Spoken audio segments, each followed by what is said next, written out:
அவள் டான்ஸ் கிளாஸ்லேருந்து கூப்பிட்டு வர வழியில் பார்த்திங்கன்னா இந்த கோழி குஞ்சு விட்டுட்டு இருந்தாங்க. ரொம்ப அழகாக இருந்துச்சு. அந்த சத்தமே மொய் மொய் மொயின்னு ரொம்ப நல்லா இருந்தது. பாப்பா இதை பார்க்கணுன்னு ரொம்ப நாளாக ஆசைப்பட்டுட்டு இருந்தா. ஃபைனலி சென்னையில் பார்த்துட்டா.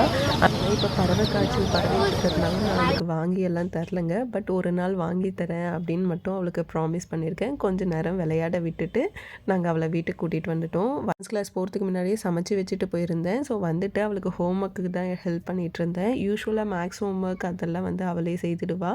பட் தமிழ் ஹோம் ஒர்க் மட்டும் நான் கொஞ்சம் பக்கத்தில் உட்காருவேன். ஏன்னா வந்து அந்த லெட்டர்ஸ் எல்லாம் கரெக்டாக எழுதுறாளா அப்படின்றத நான் மானிட்டர் பண்ணுவேன். ஒய் பிகாஸ் இப்போ தான் அவளுக்கு வந்து ஃபவுண்டேஷன் போயிட்டுருக்கு. ஸோ இந்த டைமில் நம்ம வந்து ஹெல்ப் பண்ணணும். இல்லை அப்படின்னா என்ன தப்பு பண்ணுறாலோ அந்த தப்பை வந்து ரெகுலரைஸ் பண்ணுற மாதிரி ஆகிடும். குழந்தைங்க தப்பு பண்ணாதாங்க நிறைய கற்றுப்பாங்க. தப்பே பண்ணலை அப்படின்னா அவங்க புதுசாக ஒரு விஷயத்த லேர்ன் பண்ணவே முடியாது.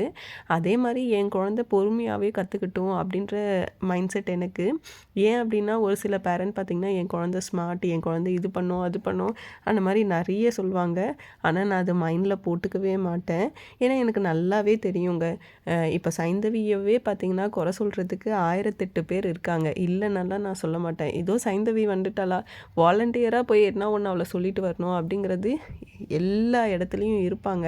ஸோ உங்கள் குழந்தைய யாராவது குறை சொல்கிறாங்க அப்படின்னா கண்டிப்பாக இக்னோர் பண்ணிட்டு போங்க. அப்படி இல்லையா ஜஸ்ட் ஒரு ஸ்மைல் அப்படிங்களா ஓகேங்க.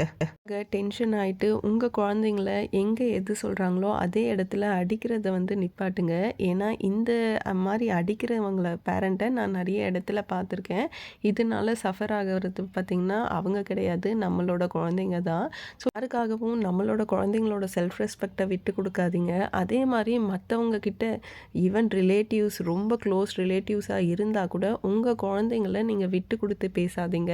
இன்னொரு குழந்தையோட கம்பேர் பண்ணி பேசாதீங்க. அப்படி கம்பேர் பண்ணிங்க அப்படின்னா ஓகே நம்ம ஏதோ செய்யலை போல இருக்குது அப்படின்னு குழந்தைங்களுக்கு கில்ட் வந்துட்டு அந்த விஷயத்தை செய்யவே அவங்களுக்கு மனசு வராது. நம்ம செய்தாவே தப்பாக தான் செய்வோமோ அப்படின்ற ஒரு மைண்ட் செட்டுக்கு போயிடுவாங்க. ஸோ இன்றைக்கி வரலையா நாளைக்கு உன்னால் கண்டிப்பாக செய்ய முடியும் நீங்கள் மோட்டிவேட் பண்ணிகிட்டே இருந்தீங்க அப்படின்னா அந்த மோட்டிவேஷனே அவங்கள சக்ஸஸ் பண்ண வைக்கும். ஸோ இதுதான் நான் நம்புகிற மந்த்ரா. இதை தான் நான் சைந்தவி கிட்ட ஃபாலோ பண்ணுறேன். எந்த நேரத்துலையும் கோவப்பட்டு அக்ரெசிவாக நடந்துக்கக்கூடாது, தன்மையாக சொல்லி புரிய வைக்கணும் அப்படிங்கிறது. ஸோ என்னோடய பாயிண்ட் ஓகே அப்படின்னா கண்டிப்பாக கமெண்ட் பண்ணுங்கள். மறக்காமல் லட்சூஸ் கைமணம் சேனலை சப்ஸ்கிரைப் பண்ணிக்கோங்க. பாய்.